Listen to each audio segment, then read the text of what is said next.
When you think things are bad, and you feel sour and blue, before you get mad, you should do as I do. Just tell yourself, ducky, you're really quite lucky. There are people who are so much more. Oh, ever so much more. Oh, much more. I'm lucky than you. I bet that sounds familiar. Well, that was written by a gentleman who is a great storyteller. You may know him as Theodore Keys or Dr. Seuss. Let's hear it for Dr. Seuss.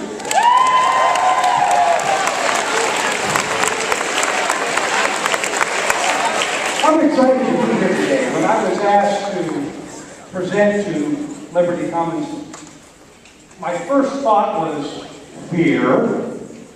Young people actually listen as opposed to adults. But then I thought, how exciting. I get to talk about the virtue of gratitude.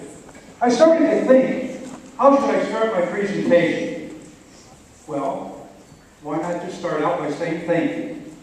Thank you for having me here today. Thank you for making my day. When I started to look at your school capstone, I was excited to see that the words of gratitude and thankfulness and kindness were all included in the virtue. That's important to me because for the last 20 years, I've actually been practicing this virtue. I didn't realize it until I got this invitation. I'm an Optimist Club member, the Optimist Club of Erie, Colorado. And if you've not heard of the Optimist Club, we're like a service club, like the Kiwanis or the Rotary. And we focus on the idea of being of service to friends of youth. And we recite what we call the Optimist Creed every meeting. It reminds us of why we are there together. Well, I started to recite this in the morning and in the evenings every day. And I'd like to share it with you.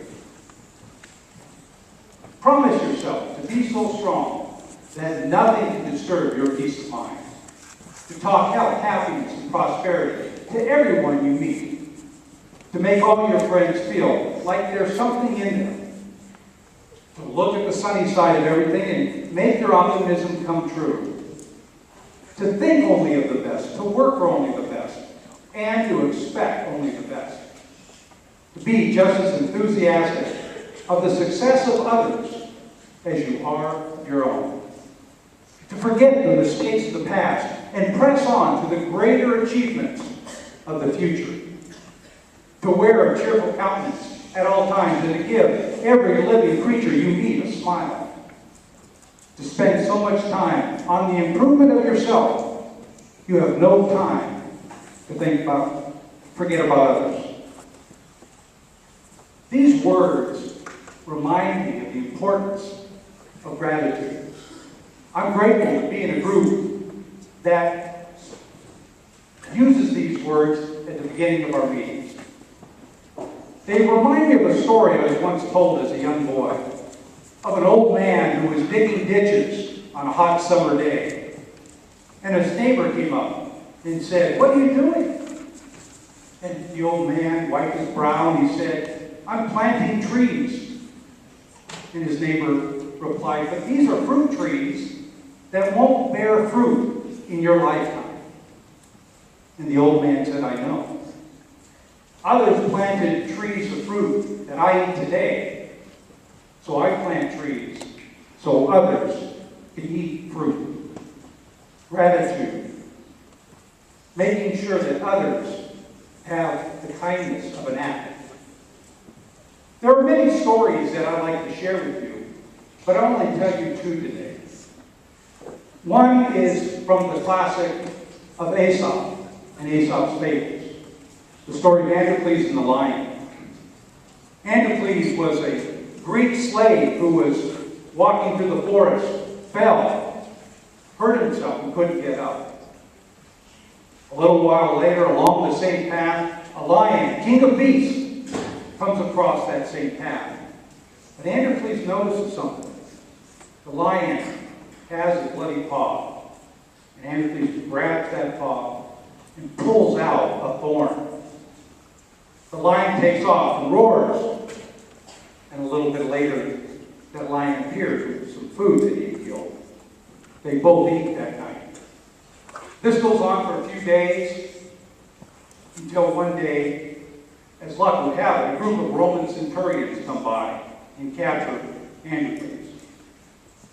Well, being a Greek slave who escaped, his fate wasn't good. He ended up going into the Colosseum, into the entertainment for the masses, where at the far end of the Colosseum was a cage with a lion who hadn't eaten in a long time.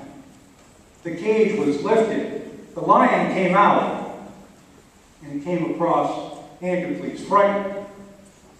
And yet all that lion did was lick the back of his hand. The crowd was amazed, as was the emperor, who set them both free. You see, that lion remembered what his friend had done for him. Hopefully they lived both happily ever after. I could tell you many other stories, but I'd like to share with you a personal story. It's an interesting tale. Actually, it's a tattletale. Happened to me over the holidays. My beautiful bride, Kathy, wanted to have me clean up my office in the house. And I procrastinated, so she went out and bought me a beautiful big bookcase that she had delivered up to our upstairs to my office.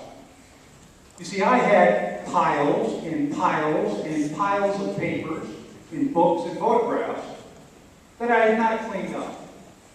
And yet when I came home, all I could think of was, darn it, I'm going to have to spend the rest of the next couple hours rearranging the furniture and moving all my books off another bookshelf and then putting the ones on the floor in piles up on those bookshelves, being a type A personality. And then I started to feel ashamed. I wasn't grateful for that gift. My wife had spent her money, her time, her effort to give me something of value. And yet all I could think about was how this was going to take up my time. So rather than go to the kitchen and say, I'm sorry, I went downstairs and said, Kathy, thank you. Thank you for once again proving that I'm only human, that I have foibles and I'm not perfect like I think I am. And of course she responded, I know who you are. I married you anyways, didn't I?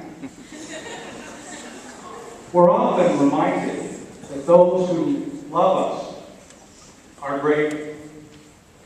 You know, throughout history, through all the great religions, whether you're Baha'i or Buddhist, Christian, Muslim, Hindu, or Jewish, gratitude has been an important part of who we are. For all things come from God. And so, in liturgy, in our prayers, in my tradition of Judaism, there is gratitude throughout the Torah, the 5 books of Moses. In fact, when I was a young boy, I was taught the Shema, which is about gratitude. Shema Israel, Adonai Eloheinu, Adonai Echad, Amen. Hear, O Israel, the Lord our God, the Lord is one. We're grateful to all things that our Creator gives us. Well, by saying thank you, by having gratitude, when you are thankful, you cannot be hateful. When you have fear, you cannot have gratitude. Gratitude cannot be given or coerced or taken. It's something that has to be earned, in my mind. I went on to the great Mother Google. In my day, I used to have to go to the library, but you students are so lucky to have Google to look up things. And I wanted to share with you a list of items that I think is important to be grateful for.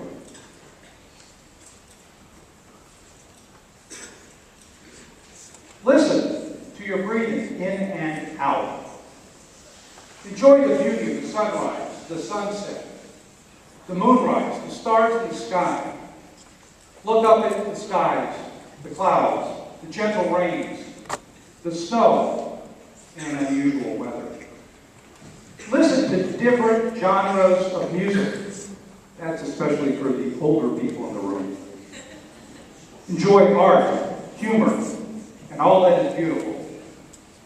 Do more running, jumping, singing, dancing, and playing.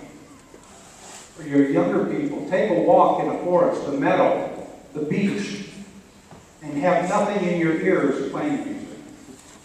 Listen to the beauty of your environment. Laugh more, sing more, swing in a hammock. Thank goodness for indoor plumbing. Appreciate air conditioning, a roof over your head, refrigeration.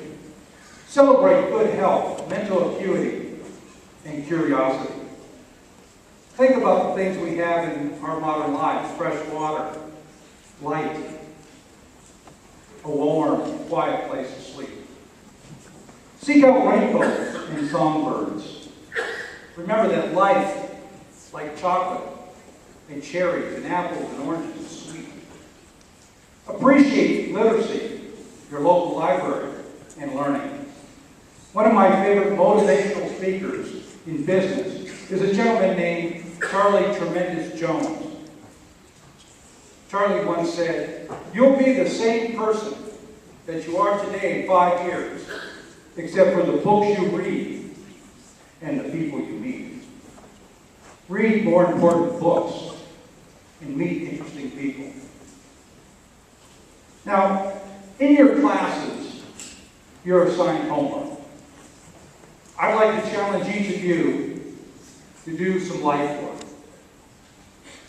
In the next 7 days, every night, take a pad of paper and write one thing that you're grateful for.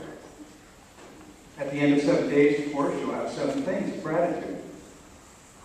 In 30 days, hopefully it will become a habit, and you'll have 30 ideas of gratitude. And more importantly, why?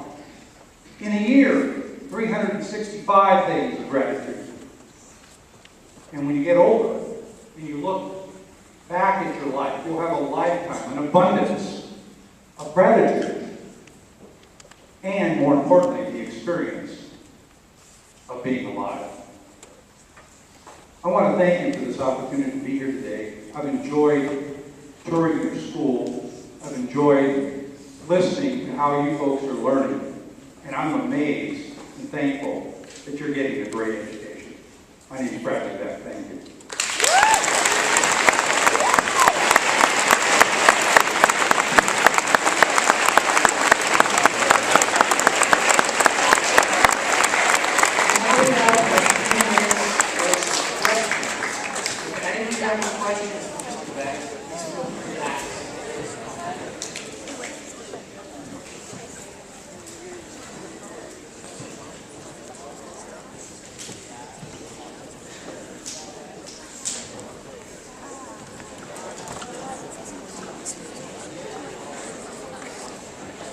What are you most grateful for? Great question. The question was, what am I most grateful for? I think we live in the most incredible country ever put together by man.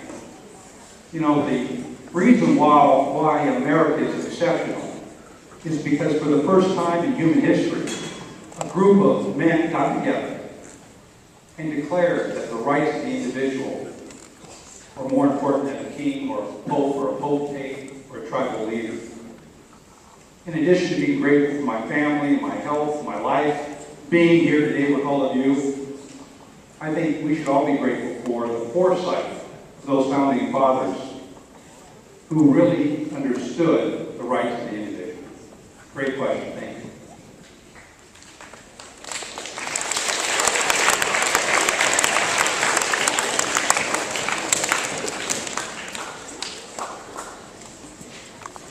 And if you tell me your name and your class, it'll be great. My name is Vivian. I'm a junior. Yes. Could you maybe share a moment that you remember where someone showed gratitude to you and that just kind of like made your day or Well, as I told you, I'm grateful every day when I recite my creed in the morning and I recite my creed in the evening. I just came back from a trade show in Phoenix, Arizona. Part of my business is in the flower industry, part is in the craft industry. When I meet people, they ask what I do, and I say I enhance people's lives with color. Well, that's great. What's that do? Well, I sell spray paint, but in Boulder, Colorado, I tend to have longer conversations if I enhance people's lives with color. But what I'm really gratified with is the people I work with and the friendships I've made over the years, and more importantly, how I can serve them by giving them what they want. I try to give value first, and I try to get myself in front of people who can say yes. And so I'm grateful for that opportunity every day. Thank you for the question. Okay, last question.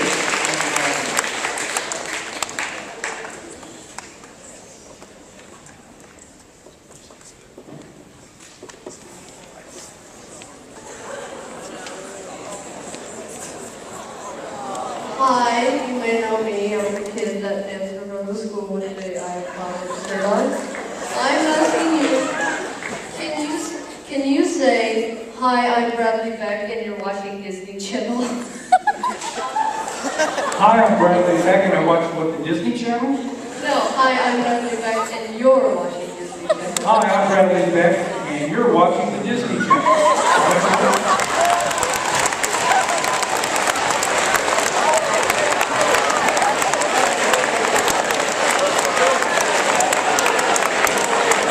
Actually, I used to do cartoon characters when I was doing what was called Foley work when I went to Lloyd Marymount, and my favorite cartoon character.